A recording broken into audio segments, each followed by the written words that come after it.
আমাদের একটা বড় চিন্তা হচ্ছে আধুনিক প্রযুক্তি নির্ভর নাগরিক সেবা সুনিশ্চিত করা। ইনশাল্লাহ আসন্ন 12ই ফেব্রুয়ারি নির্বাচনে বিএনপি বিজয়ী হবে, সেটি আমাদের বিশ্বাস। এবং সেক্ষেত্রে আপনারা দুটো কার্ডের কথা নিয়মিতই শুনছেন, একটা কৃষকদের জন্য কৃষক কার্ড, আরেকটা পরিবারের নারীদেরকে প্রাধান্য দিয়ে নারীর ক্ষমতায়নের অংশ হিসেবে ফ্যামিলি কার্ড। এছাড়া সকলের স্বাস্থ্য সেবা সুনিশ্চিত করবার জন্য সেই সুরক্ষায় এআই ভিত্তিক স্বাস্থ্য কার্ড। শিক্ষার মান বাড়ানোর জন্য আমরা বলছি কানেক্টেড স্কুল, যেখানে দেশের প্রতিটি স্কুলে আমরা মাল্টিমিডিয়া এবং ই লার্নিং সিস্টেম নিশ্চিত করতে চাই। তাৎক্ষণিকভাবে জরুরি অ্যাম্বুলেন্স এবং স্বাস্থ্যসেবা নিশ্চিত করতে চাই, যেন দ্রুততম সময়ে রোগীর জন্য আমরা সেই আধুনিক অ্যাম্বুলেন্স পৌঁছে দিতে চাই। এর পাশাপাশি অটোমেশনের মাধ্যমে দ্রুততম সময়ে আমরা আমাদের সিকিউরিটি অর্থাৎ পুলিশি ব্যবস্থা যেটা রয়েছে, নিরাপত্তা ব্যবস্থা যেটা রয়েছে, সেটাকে জোরজয় করতে চাই। আমাদের যে ইমিগ্রেশন সিস্টেম রয়েছে, এখানে আর্টিফিশিয়াল ইন্টেলিজেন্সের ব্যবহার বাড়াতে চাই। এবং আমাদের যে ভূমি এবং কর ব্যবস্থাপনা রয়েছে, সেখানে আরও কীভাবে আমরা টেকনোলজি ব্যবহারের মাধ্যমে সরকারি এবং বেসরকারি যেসব প্রতিষ্ঠান রয়েছে, সেখানে ওয়ান স্টপ সার্ভিস ইন্ট্রোডাকশনের মাধ্যমে জনগণের প্রতি সেবা নিশ্চিত করতে পারি, সেগুলো নিয়ে কাজ করতে চাই। আমাদের এক্ষেত্রে একটা অঙ্গীকার হচ্ছে দেশ যেন প্রযুক্তি নির্ভর সমন্বিত সেবার মাধ্যমে এগিয়ে যেতে পারে।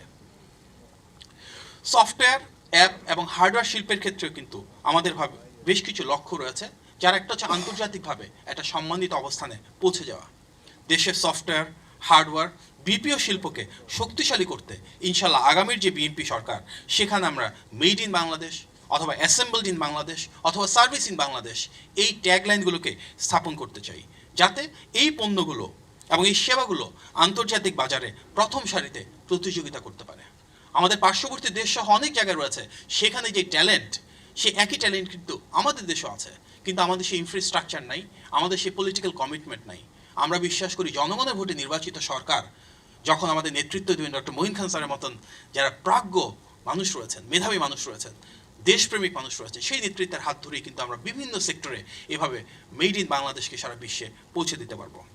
আমাদের একটা বড় লক্ষ্য আইসিটি খাতকে দ্রুত সক্রিয় করবার জন্য সাইবার নিরাপত্তা, বিপিও, এআই বেসিস যেসব প্রোডাক্ট রয়েছে, সেমিকন্ডাক্টর, ডেটা, ইন্ডাস্ট্রি 4 সহ যে মূল খাতগুলো রয়েছে, সেখানে সরাসরি 2 লক্ষ এবং ফ্রিল্যান্সিং এবং কন্টেন্ট ক্রিয়েটরদের মাধ্যমে পরোক্ষভাবে আরও 8 লক্ষ কর্মসংস্থান তৈরি করা, যার মাধ্যমে বিএনপি ইনশাল্লাহ বিশ্বাস করে যে রাষ্ট্র পরিচালনা আসলে খুব দ্রুততম সময়ের মাঝে আমরা সামগ্রিকভাবে 10 লক্ষ নতুন কর্মসংস্থান এই সেক্টর থেকে তৈরি করতে পারব।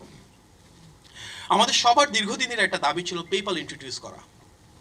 আমরা ইনশাল্লাহ রাষ্ট্র পরিচালনা আসলে ইতিমধ্যে পেপ্যালের সাথে যোগাযোগ করেছি এবং অন্যান্য যেসব এ ধরনের ফাইন্যান্সিয়াল সার্ভিস রয়েছে, যেখানে ইন্টারন্যাশনাল কানেক্টিভিটি বাড়ানোর সুযোগ থাকবে, সেগুলো নিশ্চিত করব এবং জাতীয় ই ওয়ালেট চালু করবার জন্য উদ্যোগ গ্রহণ করব, যেন দৈনন্দিন যে কেনাকাটা, বিল, ফি, কর সব কিছু আমরা সহজে ডিজিটালভাবে পরিশোধ করতে পারি। এর মাধ্যমে আমরা স্বচ্ছতা নিশ্চিত করব এবং আমাদের ইনফর্মাল ইকোনমির সাইজটা আরও বাড়িয়ে কিভাবে আমরা নিশ্চিত করতে পারি সমাজে যারা প্রান্তিক মানুষ রয়েছেন, সমাজে যারা খেটে খাওয়া শ্রেণী রয়েছেন, তাদেরকে আমরা আরও বেশি ক্ষমতায়িত করতে পারি। আপনারা নিশ্চয়ই শুনেছেন ইতিমধ্যে আমাদের নেতা জনাব তারেক রহমান ঘোষণা দিয়েছেন সবার জন্য পর্যায়ক্রমে ইন্টারনেটটাকে আমরা ফ্রি করতে চাই প্রাতিষ্ঠানিকভাবে। বিএনপি ইনশাল্লাহ সরকার পরিচালনায় আসলে বাংলাদেশের সব স্কুল, কলেজ, বিশ্ববিদ্যালয়, অফিস, গ্রামীণ ডিজিটাল সেন্টার, হাসপাতাল, রেল স্টেশন এবং এয়ারপোর্ট সহ যেসব জনবহুল স্থান রয়েছে, সেগুলোকে ধাপে ধাপে বিনামূল্যে ইন্টারনেট সুবিধার ভেতরে আনতে চাইবে। আমাদের মূল উদ্দেশ্য দেশের মানুষ যেন সহজে তথ্য এবং আধুনিক সেবা পেতে পারেন।